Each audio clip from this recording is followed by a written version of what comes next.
رشتہ کروانے کے لیے کون کون سی شرائط جو ہیں بہت ضروری شرائط ہیں وہ کون سی ہیں؟ یہ جو ہم نے فارم بنایا نا جی، اس میں ہم نے مختلف سوالات کیے ہیں. یہ دوسرا سادہ ہے.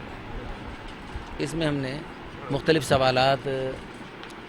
سوالات پوچھے ہیں. ان سوالات میں ہم نے کافی تفصیلی فارم بنایا ہے. اس تفصیلی فارم کو بنانے کا ہمارا مقصد یہ ہے کہ جتنے زیادہ سوالات ہم یہاں پوچھ لیں گے اور آپ کی ڈیمانڈ جو ہے وہ بھی پوچھ لیں گے، تو اس کی روشنی میں زیادہ سے زیادہ لوگ یہیں بیٹھ کے تفصیل جان لیں گے اس رشتے کے بارے میں اور ڈیمانڈ بھی جان لیں گے.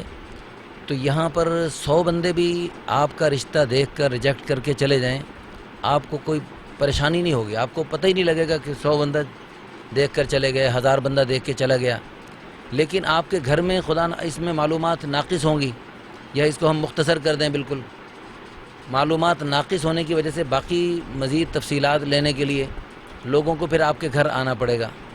وہ آپ کا گھر آ کے آپ کا وقت ضائع کریں گے، اپنا وقت ضائع کریں گے. جب آپ کسی کو اپنے گھر بلاتے ہیں رشتے کے لیے تو اس کو صرف آپ سرسری نہیں لیتے، آپ اس کو یعنی لامحالہ کچھ نہ کچھ کھلانا پلانا، اس کے اپنی حیثیت کے مطابق اس کا کچھ اکرام کرنا چاہیں گے، اور کرنا بھی چاہیے. کیونکہ حدیث پاک میں تھا من کان یؤمن باللہ والیوم الآخر فلیکرم ضیفہ، جو اللہ پر قیامت پر ایمان رکھتا ہے اس کو چاہیے اپنے مہمان کا اکرام کرے. تو یہ چونکہ ہمیشہ کی ایک رشتہ داری جہاں ہم قائم کرنا چاہتے ہیں، اور ہر رشتے کے بارے میں، ہر آنے والے کے بارے میں ہمیں گمان ہوتا ہے شاید یہی ہماری بات ان کے یہاں بن جائے، تو اس لیے ہم ان کو اچھے انداز سے ڈیل کرنا ضروری سمجھتے ہیں. لیکن اگر اس میں معلومات ناقص ہوں، مثلا ذات برادری، انہوں نے جیسے ابھی فارم فل کیا، انہوں نے ذات برادری اپنی نہیں واضح کی، اور آگے ڈیمانڈ بھی نہیں لکھا کہ ہمیں کون سی ذات برادری میں رشتہ ہم کر سکتے ہیں. اس میں اگرچہ ہماری طرف سے یہ ترغیب دی جاتی ہے کہ ذات برادری کے بتوں کو توڑ دیا جائے، کیونکہ روزانہ میری جو ہے نا ایسے لوگوں سے واسطہ پڑتا ہے. کوئی ارائی ہیں تو وہ ارائیوں کے بت کو پوج رہے ہیں، گجر ہیں وہ گجروں کے بت کو پوج رہے ہیں، اور وہ بچہ ہے بچی ہے اس کی عمر جو ہے نا 30 سال ہو گئی، 35 سال ہو گئی، اور وہ بیچارے جو ہے نا، مجھے خواتین کے فون آتے ہیں، بچیوں کے فون آتے ہیں، اور وہ بیچاری کہتی ہیں کہ ہم یعنی اپنے والدین سے کہہ چکی ہیں اب کوئی ڈاکو آ جائے، کوئی قاتل آ جائے، کوئی شرابی آ جائے، کوئی انسان آ جائے، ہماری شادی کر دو، بس کر دو. جو بھی آتا ہے آپ اس میں کوئی نہ کوئی کیڑا نکال دیتے ہیں. بھئی جو بھی دنیا میں انسان ہے اس میں کوئی نہ کوئی کمی ہوگی. بالکل کمیوں سے پاک تو دنیا میں ایک انسان بھی نہیں. امام کعبہ بھی ہے، وہ بھی انسان ہے، اس میں بھی بتقاضۂ بشریت کوئی نہ کوئی کمیاں ہوں گی. تو لہذا وہ ان بچیوں کا کہنا ہے. تو باقی دنیا ہے، اس میں پھول کے ساتھ اللہ نے کانٹے بنا کر ہمیں یہ سکھا دیا اور ہمیں سمجھا دیا کہ دنیا میں کچھ نہ کچھ برداشت کرتے ہوئے چلنا پڑے گا. وہ جنت ہے جہاں پر کوئی کمی نہیں ہوگی، ہر خوشی ہوگی، ہر چیز کامل مکمل ہوگی. لیکن دنیا میں ہر چیز میں اگر خوبیاں ہیں، 1000 خوبیاں ہیں تو 2-4 خامیاں ضرور ہوں گی دنیا میں. اسی طرح ہر رشتے میں کوئی نہ کوئی ہوتی ہے بات، تو کہیں نہ کہیں کمپرومائز کرنا پڑتا ہے، اور وہ کرنا چاہیے. اور دوسری بات یہ کہ اس لیے ہم دوسروں کو، لوگوں کو قرآن و حدیث کی روشنی میں ترغیب دیتے ہیں. ہماری نکاح آسان تحریک، تو اس میں ہم 2 انداز سے ہم آسانی پیدا کرنے کی کوشش کی، مختلف انداز سے آسانیاں پیدا کرتے ہیں. ایک تو آسانی اس طرح کرتے ہیں کہ لوگوں کو یعنی جن بدعملیوں کی نحوست کی وجہ سے رشتے میں بندش ہو رہی ہے، اور اللہ تعالیٰ کی طرف سے یعنی ناراضگی کی وجہ سے ان کا کام اٹکا ہوا ہے اور گویا کہ بندش ہوئی ہے، تو ہم وہ بدعملیوں ان سے پوچھ لیتے ہیں. ان سے کیا کیا آپ صورتحال کیا ہے، نمازوں کا کیا حال ہے، پوچھ لیتے ہیں بلا تکلف. وہ لوگ ہمیں بتاتے ہیں. اور میرے پاس ہر قسم کے لوگ آتے ہیں رشتوں کے لیے. کچھ عرصہ پہلے یوسف یوحنا جو محمد یوسف بن گئے، محمد یوسف کی بیوی سعید انور کی بھابھی آئی، وہ رشتوں کی فائلیں دیکھ رہے تھے. کیونکہ محمد یوسف بھائی نے ماشاءاللہ مسلمان ہوتے ہی اپنے خاندان کے بہت سارے نوجوان لڑکے لڑکیاں، خاندان کے بہت سارے افراد کو ماشاءاللہ مسلمان کیا، اور ان کے پھر اچھے رشتوں کی تلاش میں وہ خواتین ہمارے پاس آئیں. تو وہ بیٹھی رشتوں کی فائلیں دیکھ رہی تھی ہمارے دوسرے آفس میں. تو وہ رشتوں کی فائلیں بیٹھی دیکھ رہی تھیں، اور محمد یوسف کے ڈرائیور سے میں نے گپ شپ لگاتے ہوئے نماز کا حال پوچھ لیا، جیسا کہ میں کوشش کرتا ہوں ہر ایک سے حال پوچھتا ہوں، اور پوچھنا چاہیے. جیسے ہم ایک دوسرے سے کاروبار کا حال پوچھتے ہیں جی، بچوں کا حال پوچھتے ہیں، اور جناب تیرا کتا یار کتا تھا اس کا کیا حال ہے، وہ بلّا کا کیا حال ہے، تیرے بٹیر کا کیا حال ہے، دنیا کی ہر چیز کا حال پوچھتے ہیں. حالانکہ یہ ساری چیزیں مرتے ہی بیکار، قبر میں تو ساتھ نہیں جائیں گی، لیکن نماز تو قبر میں بھی ساتھ جائے گی، اور یہ قرآن قبر میں ساتھ جائے گا. تو نماز قرآن کا حال پوچھتے ہیں. تو میں نے پوچھا تو محمد یوسف بھائی کے ڈرائیور نے کہا کہ الحمدللہ بہت اچھا حال ہے. میں نے پوچھا فجر کی نماز بھی پڑھتے ہو؟ اس نے کہا ہاں فجر بھی پڑھتا ہوں. میں نے کہا فجر میں اٹھتے کیسے ہو؟ اس نے کہا فجر میں مجھے محمد یوسف اٹھاتا ہے. میں نے کہا عجیب بات ہے، وہ کل کا مسلمان، آپ پرانے مسلمان، آپ پیدائشی مسلمان، آپ کا پورا خاندان مسلمان، اور آپ تو ہے بھی پٹھان، وہ کل کا مسلمان آپ کو نماز کے لیے اٹھاتا ہے. کہتا ہے وہ خوچا جب سے مسلمان ہوا تہجد پڑھتا ہے. وہ کیوں تہجد پڑھتا ہے؟ اس لیے کہ وہ دین کی دعوت دیتا ہے اور دین کے ماحول میں رہتا ہے.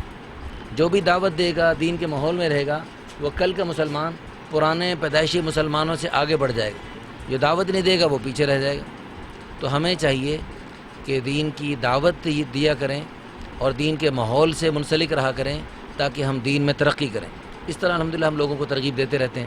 تو میرے پاس بعض لوگ آتے ہیں اپنے رشتے کی بندش کی شکایت کرتے ہیں کہ ہماری پتہ نہیں کیا بندش ہے، کہاں سے بندش ہو گئی ہے جی. تو ان سے نماز کا حال پوچھتا ہوں. اکثر اللہ معاف فرمائے 95% ہمارے مسلمان بھائی نمازوں میں سستی کر رہے ہیں. تو ان کو پیار محبت سے نماز کی تلقین کرتے ہیں. اور الحمدللہ ہر مسلمان ہمارے پیارے نبی صلی اللہ علیہ وسلم سے عشق و محبت کے دعوے کرتے ہیں. ان کو حضور صلی اللہ علیہ وسلم کے ساتھ عشق و محبت کو اجاگر کرتے ہوئے ان کو پھر ترغیب دیتے ہیں. بھئی دیکھو جیسے ہم اپنے ماں باپ کی وصیت کو پورا کرتے ہیں اور کرنا چاہیے، اور اسی طرح اللہ کے پیارے حبیب صلی اللہ علیہ وسلم کی وصیت، جن کا ہمارے اوپر ہمارے ماں باپ سے بڑا حق ہے. ہمارے ماں باپ کے بھی ہم پر بڑے احسانات ہیں، بہت زیادہ ہیں، لیکن رسول اللہ صلی اللہ علیہ وسلم کے احسانات ماں باپ کے احسانات سے بہت بڑے اور ان سے کہیں زیادہ ہیں. ہمارے ماں باپ ہمارے لیے اتنا نہیں روئے تڑپے جتنا ہمارے پیارے نبی صلی اللہ علیہ وسلم ہمارے لیے روئے اور تڑپے ہیں. تو ہمارے پیارے نبی صلی اللہ علیہ وسلم نے آخری وصیت کیا فرمائی؟ الصلاۃ الصلاۃ الصلاۃ وما ملکت ایمانکم. اے میری امت نماز نماز نماز پڑھتے رہنا اور اپنے ماتحتوں کے ساتھ اچھا سلوک کرنا. تو الحمدللہ یہ تھوڑی سی ترغیب دیتے ہیں. تو جو بھی حضور کے ساتھ محبت کرتے ہیں تو الحمدللہ وہ حضور کی اس وصیت کو اور اس انداز کو سن کے وہ ماشاءاللہ ارادہ کرتے ہیں. اور دوسری بات یہ اگلے دن ایک صاحب آئے تو میں نے ان سے پوچھا بھائی نماز کہتے ہیں نہیں. تو میں نے کہا بھائی بات یہ ہے کہ نماز نہیں پڑھو گے آپ کا مسئلہ کیسے حل ہوگا؟ آپ اتنے عرصے سے پتہ نہیں کتنے میرج بیوروں کے پاس گئے ہو. تو ہم ساتھ ساتھ وہ جو کچرا جہاں سے اٹکا ہوا ہے، جہاں سے جس کی وجہ سے اللہ کی رحمت، اللہ کی طرف سے مہربانی نہیں متوجہ ہو رہی، تو وہ ہم کوشش کرتے ہیں وہ کچرا نکالا جائے. میں ان کو کہتا ہوں جیسے مثال کے طور پہ موٹر سائیکل میں سارے پرزے پورے ہوں، ٹینکی فل ہو، سب ٹھیک ہو، لیکن تھوڑا سا کچرا پھنس گیا اس کے پلگ میں، تو آپ لاکھ زور لگاؤ، ٹکرے مارو، جتنا مرضی کوشش کرو، نہیں چلے گا نہیں چلے گا جب تک وہ کچرا نہ نکالا جائے. وہ چھوٹا سا کچرا جو نظر بھی نہیں آتا، جب تک وہ نہیں نکلتا گاڑی نہیں چلتی. اسی طرح جو نماز چھوڑنا ہے یہ کچرا نہیں، یہ پتھر نہیں، چٹان نہیں، پورا پہاڑ ہے جو اللہ کی رحمت کو اپنی طرف آنے سے ہم نے رکاوٹ بنا رکھی ہے. اس پہاڑ کو توڑ دو، نمازیں شروع کر دو ہیں جی، اور اللہ کی طرف رجوع کرو. یا ایھا الذین آمنوا استعینوا بالصبر والصلاۃ. اے ایمان والو صبر اور نماز کے ذریعے اللہ کی مدد کو حاصل کرو. صبر کریں گے ہیں جی، اللہ کے دین پہ جمے رہیں گے اور نمازوں کا اہتمام کریں گے، ان کی برکت سے اللہ کی طرف سے آسانی ہوگی. جیسے میں کل ہی بتا رہا تھا تو وہ جو مولانا صاحب جن کے رشتے کی کافی بہرحال وہ دعاؤں میں لگے رہے، اعمال میں لگے رہے، جب ہونے پہ آیا 2 دن کے اندر اللہ نے کام تمام کر دیا. 2 دن کے اندر ماشاءاللہ رشتہ ہوا اور اتنا خوش ہیں جس کی کوئی حد نہیں ماشاءاللہ. ان کو عالمہ اور خوبصورت اور مناسب عمر کی 18 سال کی عمر کی لڑکی ان کو ماشاءاللہ مل گئی، اور وہ بہت خوشی کا اظہار فرما رہے تھے. اور مسجد میں جب نکاح ہو رہا تھا سادگی کے ساتھ سنت کے مطابق تمام شرکائے تقریب بے حد خوشی کا اظہار کر رہے تھے. اور ماشاءاللہ اس میں قرآن پڑھا گیا، نماز ہیں جی، نعتیں پڑھی گئیں، اور اس میں ماشاءاللہ ہمارے امام صاحب نے عشاء کی نماز پڑھائی. تو ماشاءاللہ میں نے کہا بڑی خوشی کی بات ہے، کیسے مبارک تقریب ہے. امام صاحب جو دولہا ہے وہی امامت کرا رہے ہیں جی. تو کتنی اللہ تعالیٰ کی طرف سے یعنی اس شادی کو خانہ آبادی بنانے کے اللہ کی طرف سے فیصلے ہو رہے ہوں گے، اور قیامت تک کی نیک نسل وجود میں آنے کی اللہ تعالیٰ کی طرف سے انشاءاللہ فیصلے ہو رہے ہوں گے۔ اللہ تعالیٰ ہم سب کو اس نکاح کے عظیم الشان عمل کو، اس سنت عمل کو آسان سے آسان تر بنانے کی توفیق عطا فرمائے، اور آپ کے اس چینل کے ذریعے اس کو ساری دنیا میں اس آسانی کو فروغ دینے کا ذریعہ بنائے۔ ہماری دل سے دعا ہے اللہ تعالیٰ آپ کے اس چینل کو بھی خیروں کے پھیلنے کا ذریعہ بنائے۔ اس وقت رنگ برنگے چینل، رنگ برنگی چیزیں، کیا پتہ نہیں کچھ پھیلا رہے ہیں، اور اس وقت ہر بندہ رو رہا ہے حالات کی خرابی کی وجہ سے، ہر بندہ حالات کی خرابی کا رونا رو رہا ہے، لیکن ایک حالات کی خرابی میں صرف بیچارے عمران خان کو ہی کوستے رہنا، وہ شریف آدمی ہے جی، اچھا جی، وہ دوسرے وہ شریف جن کا نام میں ہی شریف ہے ان کو کوستے رہنا، تو یہ اصل حل نہیں۔ اصل یہ اپنے اعمال کا محاسبہ کیے ہیں جی، صرف حکومت کو، فوج کو، پولیس کو، کسی بھی ادارے کو کوستے رہنا یہ غلط ہے۔ ہم سب قصوروار ہیں، حدیث میں بھی آتا ہے کلکم خطاؤن وخیر الخطائین توابون، تم سب گناہ گار ہو اور سب سے بہترین گناہ گار وہ ہیں جو توبہ کرنے والے ہو۔ اور دوسری بات یہ ہے، جب سے یہ موبائل آیا ہے، دنیا بھر کی گندگی، دنیا بھر کی بے حیائی، دنیا بھر کی فحاشی گھر گھر میں ہر فرد بچہ بچی کے پاس آ چکی ہے، اور اللہ نے قرآن میں صاف فرمایا ان الذین یحبون ان تشیع الفاحشۃ فی الذین آمنوا، وہ لوگ جو ایمان والوں میں بے حیائی پھیلانا چاہتے ہیں، جو ایمان والوں میں ہیں جی، پاکستان اسلامی ملک ہے اور بہت سارے اسلامی ملک ہیں، ان میں بے حیائی پھیلانے کے لیے ان چیزوں کو فروغ دیتے ہیں، غلط چیزوں کو فروغ دیتے ہیں، لہم عذاب علیم فی الدنیا والآخرہ، یعنی اتنا آسان عربی ہے، اس میں اردو والے بھی سمجھ رہے ہیں کہ ان کے لیے دردناک عذاب ہے، فی الدنیا، دنیا میں بھی اور آخرت میں بھی۔ اب یہ دنیا میں یہ مہنگائی ایک عذاب ہے، نعمتوں میں قلت، پانی کی قلت، اور جناب بجلی کی قلت، لوڈ شیڈنگ، گیس کی قلت، نعمتوں میں قلت ہیں جی، یہ سب جو ہے نا یہ عذاب کی شکلیں ہیں، اور یہ ابھی تو چھوٹے چھوٹے عذاب ہیں، ابھی ہم سنبھل جائیں تو اللہ تعالیٰ ان چھوٹے عذابوں کو بھی دور فرما سکتے ہیں اور فرمانا چاہتے ہیں، اور بڑے عذابوں سے بھی اللہ ہمیں محفوظ فرما دیں گے۔ لیکن اور اسی کو اللہ نے، اور اگر خدا نخواستہ یہ نہ کیا تو پھر اللہ فرما رہے ہیں قرآن میں وَلَنُذِيقَنَّهُم مِّنَ الْعَذَابِ الْأَدْنَىٰ دُونَ الْعَذَابِ الْأَكْبَرِ لَعَلَّهُمْ يَرْجِعُونَ، ہم بڑے عذابوں سے پہلے دنیا میں چھوٹے عذاب تمہیں ضرور چکھائیں گے تاکہ تم رجوع کرو، میری طرف لوٹ آؤ، نمازوں کی طرف، دین کی طرف، جنت کی طرف لوٹ آؤ۔ لیکن افسوس صد افسوس، ابھی تک بجائے اتنی مہنگائی کا رونے کے باوجود اور اتنی پریشانیوں اور حالات کے بگڑنے کے باوجود ہمارے اعمال دن بدن بجائے سنورنے کے بگڑتے چلے جا رہے ہیں۔ پھر جب جتنا اعمال بگڑتے چلے جائیں گے، اللہ کی قسم حالات بگڑتے چلے جائیں گے۔ اور یہ میں قرآن و حدیث کی روشنی میں قسم اٹھا رہا ہوں، میں چاہتا نہیں کہ حالات بگڑیں، لیکن حالات کے بگڑنے کا سبب اعمال کا بگاڑ ہے۔ جیسے اعمال ویسے احوال، اعمال اچھے احوال اچھے، اور اعمال برے تو احوال برے۔ دیکھو آپ کے ہاتھ میں پھول ہیں، ان پھولوں کو آپ اوپر اچھالیں ہوا پر، چھت آسمان کی طرف، تو آپ کے سر پہ کیا گرے گا؟ پھول گریں گے۔ آپ کے ہاتھ میں انگارے ہیں اور انگارے اٹھا کر آپ آسمان کی طرف اچھالیں، آپ کے سر پہ پھول گریں گے، انگارے گریں گے۔ تو ہم چاہتے ہیں ہمارے اوپر اچھال رہے ہیں ہم انگارے، اور چاہتے ہیں کہ ہمارے اوپر پھول گریں۔ این خیال استو محال استو جنو، اس کے لیے ہمیں چاہیے اپنے اعمال کا محاسبہ کریں اور اعمال کو درست کرنے کی محنت میں لگیں۔ اور اعمال درست ہو نہیں سکتے، یہ نہیں کہ جاننے میں کمی، علم میں کمی ہے، لوگوں کو نماز کا پتہ نہیں، لوگوں کو نماز کی فرضیت کا پتہ نہیں، لوگوں کو نماز کے طریقے کا پتہ نہیں، لوگوں کو قرآن پڑھنا نہیں آتا، سب کچھ آتا ہے، علم میں کمی نہیں ہے۔ ایمان، قوت ایمانی کے بلبوتے پر انسان جو ہے وہ عمل کرتا ہے، نماز پڑھتا ہے۔ ایسا ایمان قوی ہو کہ نماز اللہ اکبر کی آواز صدا سنیں، ہم فوراً اپنی دکان ہے، اپنا لاکھوں کروڑوں روپے کا گاہ کے اس کو چھوڑ دیں۔ اللہ اکبر، اللہ بڑا ہے، وَلَذِكْرُ اللَّهِ اکبر، اللہ کا ذکر بڑا ہے، وَرِضْوَانٌ مِّنَ اللَّهِ اکبر، اللہ کی رضا سب سے بڑھ کر، ذَلِكَ هُوَ الْفَوْزُ الْعَظِيمُ، یہ بڑی کامیابی ہے۔ ہمارے پیارے نبی صلی اللہ علیہ وسلم کی سب سے چہیتی بیوی حضرت عائشہ رضی اللہ عنہ فرماتی ہیں، حضور صلی اللہ علیہ وسلم گھر کے کام کاج میں ہر چیز میں شرکت فرماتے تھے، اور آپ صلی اللہ علیہ وسلم نے ارشاد فرمایا خیرکم خیرکم لأہلہ، تم میں سب سے بہترین وہ ہے جو اپنے گھر والوں کے لیے بہترین ہو۔ او ساری دنیا والوں سن لو، انا خیرکم لأہلی، میں تم سب سے زیادہ اپنے گھر والوں کے لیے بہترین ہوں۔ تو حقیقتاً اللہ کے پیارے حبیب صلی اللہ علیہ وسلم کا دعویٰ حق اور سچ ہے۔ ہمارے پیارے نبی صلی اللہ علیہ وسلم کے ساتھ اپنے گھر والوں سے حسن سلوک کرنے والا کوئی مائی کا لال آج تک نہیں پیدا ہوا، لیکن ہمارے پیارے نبی صلی اللہ علیہ وسلم اتنا حسن سلوک کرنے والے بھی، لیکن حضرت عائشہ اپنی چہیتی ترین بیوی وہ فرماتی ہیں جب نماز کا وقت ہو جاتا، جب اذان ہو جاتی، ایسا لگتا حضور ہمیں پہچانتے ہی نہیں، حضور ہمیں جانتے ہی نہیں۔ تو نماز کا وقت ہو جانے کے بعد ہمیں نماز کی بے چینی لگ جائے، ایک مرتبہ نہیں، دو مرتبہ نہیں، 5 نہیں، 6 مرتبہ اللہ نے اعلان کروایا اللہ اکبر اللہ اکبر اللہ اکبر اللہ اکبر، 4 مرتبہ شروع میں، 2 مرتبہ آخر میں، بار بار اللہ نے اپنی بڑائی کا اعلان کروا کے ہمیں جھنجھوڑا۔ او دنیا والو، تم جن جن دھندوں میں الجھے ہو، یہ سارے دھندے چھوٹے اور یہ ساری دنیا چھوٹی اور ساری دنیا والے چھوٹے، میں بڑا، میرا حکم بڑا، آ جاؤ ادھر کامیابی ملے گی، حی علی الصلاۃ، آ جاؤ نماز کی طرف، حی علی الفلاح، آ جاؤ کامیابی کی طرف۔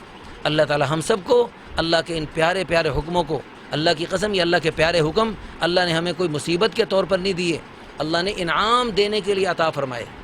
یہ ہمیں خوشی ہونی چاہیے، ہم مسجد کی طرف چل رہے ہوں تو ہمیں محسوس ہو کہ ہم جنت کی طرف جا رہے ہیں، اور اللہ نہ کرے اگر کسی شیطان کے بہکاوے میں آ کر کہیں گناہ کی طرف چلنے لگے ہوں تو اس وقت سوچیں، قرآن و حدیث کی روشنی میں، اللہ رسول کے سچے ارشادات کی روشنی میں سوچیں کہ ہم اس وقت جہنم کی طرف جا رہے ہیں۔ تو اس وقت پھر جہنم کو تھوڑا سا اس منظر کو سوچ کر، اس جہنم کی خطرناک خوفناک آگ کو سوچ کر، جہنم کے خطرناک خوفناک سانپوں اور بچھوؤں اور جو اللہ کے پیارے حبیب صلی اللہ علیہ وسلم نے جہنم کی باتیں بتلائیں، ان کو سوچ کر پھر ہم اس جہنم والے راستے سے فوراً رک جائیں، بچ جائیں، اور اس وقت نفس و شیطان کا، ماحول کا، جو دوست لے جانا چاہ رہے ہیں، جو ماحول ہمیں اس طرف دھکیل رہا ہے، اس کا پوری قوت سے مقابلہ کریں۔ میں اپنے دوستوں سے الحمدللہ ہر محفل میں دین کی بات ہوتی ہے تو اس میں یہ پوچھتا ہوں کہ بھائی آپ جو ہے نا، یعنی آپ کا جنت میں جانے کا ارادہ ہے یا کہیں اور جانے کا ارادہ ہے؟ ابھی چند منٹ پہلے ایک خاتون، بڑی عمر کی خاتون، 45 سال عمر ہیں جی، گجرات کی ہیں جی، وہ اپنے بیٹے، 2 بیٹے اور دونوں باہر ملک چلے گئے پڑھنے کے لیے، اب وہ گھر میں فارغ اکیلی، الحمدللہ دیندار، دین کی سمجھ بوجھ رکھنے والی، تو شوہر فوت ہو گئے۔ اب اس نے بیٹوں سے بات کی کہ میں اب اکیلی رہتی ہوں، میں کیا کروں؟ تو الحمدللہ بیٹے بھی سمجھدار ہیں، الحمدللہ نیک تربیت کی نا ماں نے، تو ماشاءاللہ وہ ماں کی اس بات کو سمجھتے ہیں، ضرورت کو سمجھتے ہیں۔ انہوں نے بخوشی ماں کو کہا کہ ٹھیک ہے آپ نکاح کر سکتی ہیں۔ اب وہ چونکہ بہت زیادہ دیندار بھی نہیں ہے، درمیانی ہے، تو وہ کہتی مجھے بہت دیندار نہیں چاہیے۔ تو میرے پاس اس قسم کے بہت کیسز آتے ہیں، بہت دیندار نہیں چاہیے۔ تو میں پھر ان سے پوچھتا ہوں یعنی آپ کو ایسا بندہ چاہیے جو آپ کو یعنی سیدھا جنت کے راستے پہ نہ چلنے دے، کچھ تھوڑی دیر جنت کے راستے پہ چلنے دے، تھوڑی دیر پھر کہیں کسی اور راستے پہ لے چلے، ایسا چاہیے ہیں جی، اور آپ کو سیدھا جنت میں نہ لے کے جائے، کہیں اور سے گھما پھرا کے پھر جنت میں لے کے جائے، یا بڑی جنت میں نہ لے کے جائے، چھوٹی جنت میں لے کے جائے۔ جب یہ سوالات ہوتے ہیں وہ پھر سنبھلتے ہیں لوگ، ان کے دل پہ چوٹ لگتی ہے، کیا ہو گیا؟ باقی یعنی جھنجھوڑنے والے سوالات کہ باقی جو ہم یعنی سیدھے اگر جنت میں جانا چاہتے ہیں اور ہمیشہ کے لیے بڑی جنت لینا چاہتے ہیں تو اس کے لیے ہمیں پورے دین پہ چلنا پڑے گا اور دین میں کوتاہیوں کو چھوڑنا پڑے گا۔ اللہ نے قرآن میں جو صاف ارشاد فرمایا، یا ایھا الذین آمنوا ادخلوا فی السلم کافہ، اے ایمان والو پورے کے پورے اسلام میں داخل ہو جاؤ، 2 رنگی چھوڑ دو، یک رنگ ہو جاؤ، سراسر موم یا سنگ ہو جاؤ، آدھے تیتر آدھے بٹیر بن کے نہ چلو، کچھ شیطان کی کچھ رحمان کی نہ، کچھ ہیں جی تو 100% رحمان کی ہماری زندگی میں ساری باتیں چلنی چاہیے۔ اس کی الحمدللہ اللہ کے فضل و کرم سے کوشش کی جاتی ہے، لوگوں کو ترغیب دی جاتی ہے، لوگ پھر مانتے ہیں الحمدللہ۔ میرے پاس ایک صاحب آئے، کہنے لگے مجھے ایسی خاتون کا رشتہ چاہیے، ایسی خاتون کا رشتہ چاہیے جو مجھے سپورٹ کرے، اور اپنی بھی اس کی لاکھ روپے کے قریب انکم ہے، لیکن اس کے باوجود ہیں جی مزید بہتر سے بہتر کی تلاش میں کوئی ایسی خاتون سے رشتہ کرنا چاہ رہا تھا۔ تو الحمدللہ پیار محبت سے اسے قرآن و حدیث کی روشنی میں 1-2 منٹ بات کی صرف، اور اللہ کے فضل و کرم سے اس نے فوراً اپنا یہ مطالبہ واپس لے لیا۔ میں نے کہا دیکھو اللہ نے قرآن میں فرمایا الرجال قوامون علی النساء کہ مردوں کو ہم نے عورتوں پر قوام بنایا، ان کی اونچی شان بنائی، ایک قسم کا حاکم بنایا، اور گھر کا نظام چلانے کے لیے بما انفقوا من اموالہم، اس لیے کہ مرد عورتوں پر خرچ کرتے ہیں، یہی مرد کی شان ہے۔ اور ہم جہیز کے خلاف بھی بات کرتے رہتے ہیں، کیونکہ جہیز بہت خطرناک چیز ہے، جس کی وجہ سے بہت ہماری بیٹیوں بہنوں کی شادیاں تاخیر کا شکار ہوتی رہتی ہیں۔ تو ابھی الحمدللہ جو ہم نے کل نکاح کروایا، بالکل کوئی ایک بیگ بھی نہیں تھا جہیز کے لیے، کچھ بھی نہیں، وہ 3 کپڑوں میں وہ لڑکی چلی گئی ماشاءاللہ، الحمدللہ ثم الحمدللہ۔ اب وہ لڑکا جب خود سارا بندوبست کرتا ہے، وہ اس میں مرد کی شان ٹپکتی ہے۔ جب مرد بیوی کے لائے ہوئے جہیز میں لائے ہوئے بیڈ پہ لیٹے گا، بیوی کے لائے ہوئے جہیز میں لائے ہوئے برتنوں میں کھائے گا اور اس کی چیزیں استعمال کرے گا، تو وہ مرد کی مردانگی اور مرد کی شان اس میں کہاں ظاہر ہوگی۔ ابھی پچھلے دنوں الحمدللہ ایک بھائی کی دوسری شادی کروائی، ان کی پہلی وائف سے اولاد نہیں ہو رہی تھی، تو الحمدللہ ان کی دوسری شادی کروائی، تو بہت ماشاءاللہ جوہر ٹاؤن میں ان کا اپنا پلازا سب کچھ تھا، بہت کچھ تھا، تو اللہ نے ان کو بہت کچھ نوازا تھا۔ تو وہ چونکہ خود بھی بہت خوبصورت تھے اور بہت دیندار تھے، اور ماشاءاللہ خوب اللہ کی طرف متوجہ تھے، نماز 3 سال سے وہ تلاش میں تھے، پورے شہر کے میرج بیوروں کے پاس گئے اور سب نے کوشش کی، لیکن جو ان کی ڈیمانڈ تھی وہ نہیں مل رہی تھی۔ الحمدللہ اللہ نے ہمارے پاس بھی ان کو بھیجا، تو ابھی چند مہینے ہوئے تھے، تو میں نے کئی رشتے دکھائے، لیکن ان کو پسند نہیں آ رہا تھا جو ان کی ڈیمانڈ تھی نا، اس کے مطابق دیندار بھی ہو، خوبصورت بھی ہو، عمر بھی زیادہ نہ ہو، 18 سال سے 20 سال بس ایسی ہو۔ تو الحمدللہ جب ہونے پہ آیا، ابھی پچھلے دنوں انہوں نے شادی کی ماشاءاللہ، اور اللہ کے فضل و کرم سے ان کی جو ہے نا 2-4 دنوں کے اندر ماشاءاللہ کام ہو گیا رشتے کا، اور یعنی پہلی بیوی کا جہیز بھی خود لائے تھے، تو دوسری بیوی کے جہیز کے لیے بھی انہوں نے پہلی بیوی کو ساتھ لیا اور مل کر شاپنگ کی نئی بیوی کے لیے، اور اس میں پہلی بیوی کو بھی کچھ تھوڑا سا منہ میں پانی آیا تو ان کو بھی کچھ شاپنگ کروا دی کہ وہ اپنے لیے سوکن کو خود استقبال کر رہی ہے اور اس کو ماشاءاللہ خندہ پیشانی سے قبول کر رہی ہے۔ اور الحمدللہ ہماری یہ تحریک ہے، ہم نے ہمارے میگزین میں خط شائع ہوا ہے گمنام بہن کا درد بھرا خط، اس درد بھرے خط میں ایسی ایک خاتون کی طرف سے ایک پوری تفصیل سے باتیں لکھی ہیں کہ جس کو پڑھ کر الحمدللہ بے شمار خواتین نے اپنے مردوں کو خود ترغیب دی ہے کہ وہ دوسری تیسری چوتھی شادی کر سکتے ہیں۔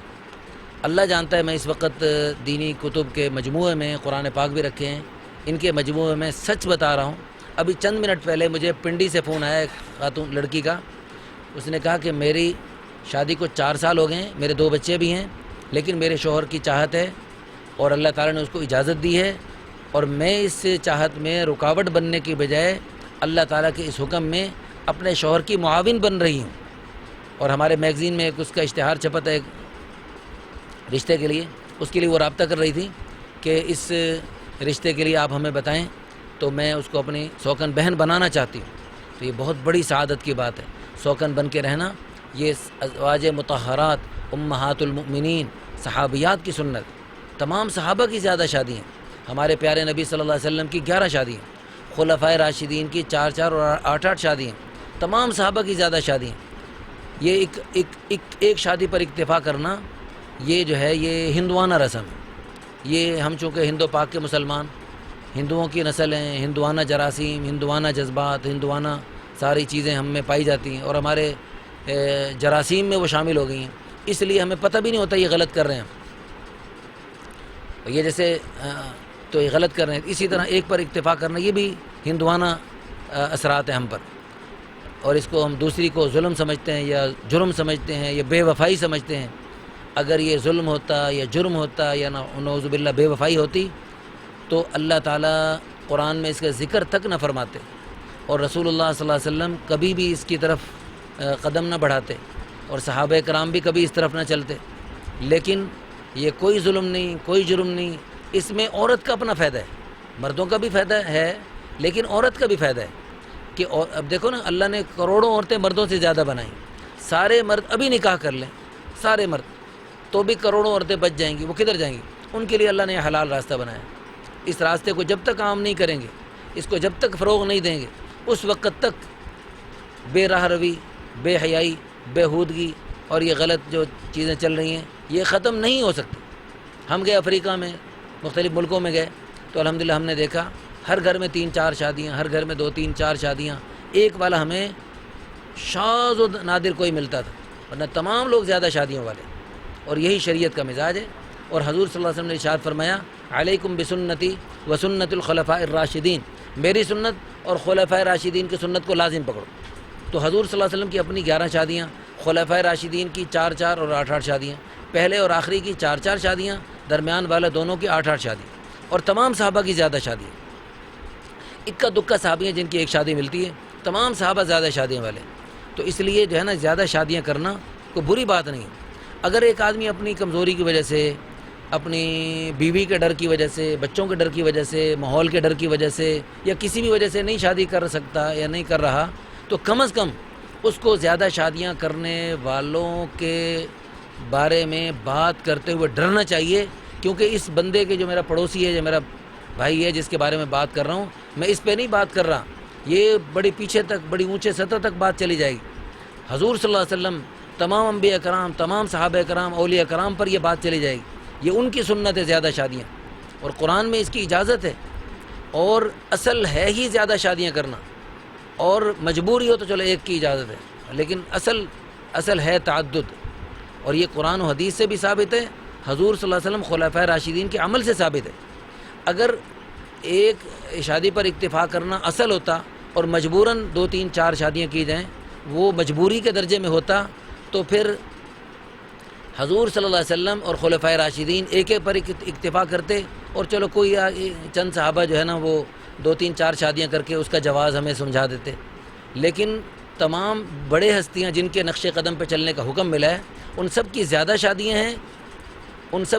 شادیاں ہیں، اور مجبوراً ایک پر اکتفا کرنے کی اجازت ہے۔ تو اس لیے ہم نے اصل اس کو سمجھنا ہے جو حضور نے کیا، خلفائے راشدین نے کیا، تمام کبار صحابہ کرام نے کیا، اس کو اصل سمجھنا ہے، اور اگر کسی اپنی کوتاہی کی وجہ سے نہیں کر رہے تو کرنے والوں کو برا نہیں کہنا، اپنے آپ کو کوتاہ سمجھنا ہے، اپنے آپ کو قصوروار سمجھنا ہے، اور اللہ تعالیٰ سے دعا کرتے رہنا ہے اللہ تعالیٰ آپ کے لیے بھی آسانی پیدا فرمائے۔ اور یہ بات یاد رکھیں، اگر آپ زیادہ شادیاں کرتے ہیں تو اللہ تعالیٰ کی طرف سے ہر نئی شادی کے بعد اللہ تعالیٰ آپ کو مال میں برکت دیں گے، اللہ مال میں برکت دیں، اس کے جہیز پر کوئی نظر نہ ہو، وہ جو آئے گی اپنا نصیب لے کر آئے گی، اور اس سے بچے جو آئیں گے وہ بھی اپنا اپنا نصیب لے کر آئیں گے، اپنا اپنا نصیب لے کر آئیں گے، اب وہ اپنا اپنا نصیب لے کر آئیں گے۔ ہاں، ہم سمجھتے ہیں شاید یہ آنے والی بیویوں کو ہم پالتے ہیں یا آنے والے بچوں کو ہم پالتے ہیں، اللہ کی قسم نہ ہم ان کو پالتے ہیں نہ اپنے آپ کو ہم پال سکتے ہیں۔ ہمیں پالنے والا، ہمارے بچوں کو، بیویوں کو پالنے والا کون ہے؟ جو رب العالمین ہے، سارے جہانوں کا پالنے والا ہے۔ ابھی کل پرسوں کی ویڈیو دیکھی، ایک سمندر کے کنارے ایک بہت بڑی مچھلی نکلی ہوئی ہے، جس مچھلی پر سینکڑوں بندے اس مچھلی کو جو ہے نا کاٹ کے لے کے جا رہے ہیں، اور وہ مچھلی جو ہے نا وہ ماشاءاللہ صحابہ کرام رضی اللہ عنہم اجمعین کے لیے بھی عنبر مچھلی نکلی تھی۔ ایک دفعہ سفر کرتے کرتے کافی دن فاقوں سے گزرتے ہوئے تو سمندر کے کنارے سفر کرتے ان کے عنبر مچھلی نکلی، تو اس عنبر مچھلی میں سے صحابہ کرام نے 1 مہینہ تک کھایا، اور اس میں سے کچھ گوشت بنا کر خشک کر کے لے گئے، آپ صلی اللہ علیہ وسلم کی خدمت میں پیش کیا، آپ صلی اللہ علیہ وسلم نے بھی کھایا۔ تو اس طرح وہ اتنی بڑی بڑی مخلوقات، اتنی بڑی بڑی مچھلیوں کو اللہ پالتا ہے جی، اور بڑی بڑی مخلوقات ہیں اللہ پالتے ہیں۔ تو ان بڑی مخلوقات کو، فرشتوں کو، جنات کو، انسانوں کو، ہزاروں مخلوقات کو جو پالنے والا ہے وہی اللہ میری بیوی کو اور 2-4 بچوں کو، اور میں نے دوسری شادی کر لی، تیسری چوتھی شادی کر لی، تو میری 2-4 بیویوں کو اور میرے 150 بچوں کو اللہ اپنی قدرت سے، اپنی طاقت سے انشاءاللہ پال لے گا۔ وہ قبر میں جاتے ہی پہلا سوال یہی ہونا، من ربک، تیرا پالنے والا کون؟ اگر ہم یہ سمجھتے رہے میں پالتا ہوں، میں اسباب کو ہی دیکھتا رہوں اور اپنے اس کا دیکھتا رہوں، جمع خرچ دیکھتا رہوں، تو پھر جو ہے نا پھر ہمیں سمجھ نہیں آئے گی۔ یہ تو اللہ کی قدرت کا معاملہ ہے، اور اللہ تعالیٰ جو بھی بچہ دنیا میں بھیجتے ہیں اپنی قدرت سے، اللہ تعالیٰ اس کے رزق کا بندوبست اللہ کرتے ہیں۔ اور اللہ نے قرآن میں صاف فرمایا لا تقتلوا اولادکم خشیۃ املاق، اپنی اولادوں کو قتل مت کرو ان کے رزق کی اس کے ڈر کی وجہ سے، کہ کھائیں گے کہاں سے، اس کے رزق کے ڈر کی وجہ سے آپ بچوں کو قتل مت کرو۔ تو ایک ہے ان کو پیدا ہی نہ ہونے دینا، یہ بھی ایک قسم کا قتل ہے، یہ بھی ایک قسم کا قتل ہے۔ تو اس لیے بچوں کو کثرت یہ اللہ تعالیٰ کو پسند ہے، اور اس کو قرآن کریم میں اللہ نے انعام کے طور پر ارشاد فرمایا ہے۔